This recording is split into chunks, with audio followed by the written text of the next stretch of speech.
নমস্কাৰ বন্ধুসকল, মই Dipankar Bora. Welcome to my YouTube channel.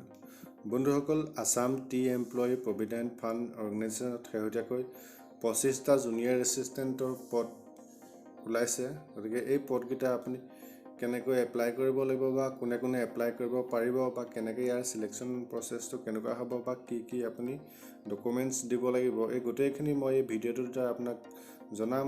আশা কৰোঁ আপুনি ভিডিঅ'টো শেষলৈকে চায়।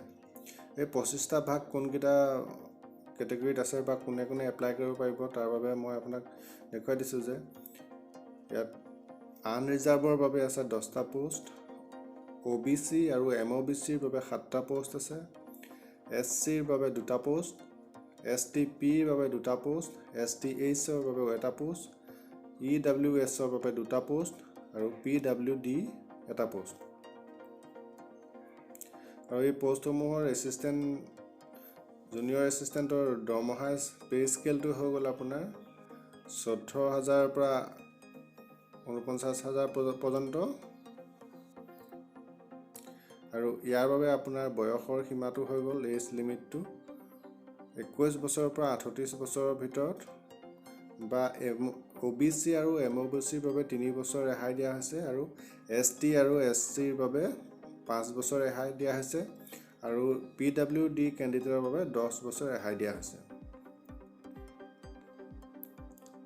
আৰু এই পোষ্টবিলাকৰ বাবে আপোনাৰ শিক্ষাগত অৰ্হতা হ'ল এডুকেশ্যনেল কোৱালিফিকেশ্যন হ'ল আপোনাৰ গ্ৰেজুৱেট হ'ব লাগিব, প্লাছ 6 মাহৰ কম্পিউটাৰ ডিপ্ল'মা থাকিব লাগিব। আপোনাৰ word processor, spreadsheet, presentation, graphics, concept of database, internet, email, computer typing, English এইবিলাক জানিব লাগিব।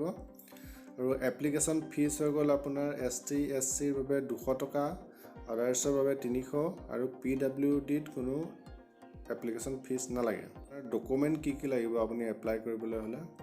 আপোনাৰ লেটেষ্ট পাছপৰ্ট চাইজ ফটোগ্ৰাফ লাগিব, ফটো একপি, এডমিট কাৰ্ড লাগিব, চাৰ্টিফিকেট, মেট্ৰিকৰ এডমিট আৰু চাৰ্টিফিকেট লাগিব, গ্ৰেজুৱেশ্যন ডিগ্ৰীৰ পাছ চাৰ্টিফিকেট আৰু মাৰ্কশ্বিট লাগিব, স্কেন ছিগনেচাৰ, আপোনাৰ ছিগনেচাৰ লাগিব, কাষ্ট চাৰ্টিফিকেট লাগিব, এমপ্লয়মেণ্ট এক্সচেঞ্জৰ ৰেজিষ্ট্ৰেশ্যন চাৰ্টিফিকেট লাগিব, কম্পিউটাৰ ডিপ্ল'মা চাৰ্টিফিকেট লাগিব, ডিছেবিলিটি চাৰ্টিফিকেট ইন PWD, এইটো অকল PWD কেটেগৰীৰ কাৰণে, ইনকাম এণ্ড এছেছ certificate of the family issued by officer not below' the rank circle office.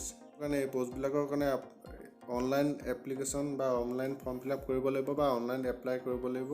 আৰু অনলাইন এপ্লাইৰ ডেট আপোনাৰ 1 আগষ্টৰ পৰা ষ্টাৰ্টিং হ'ব।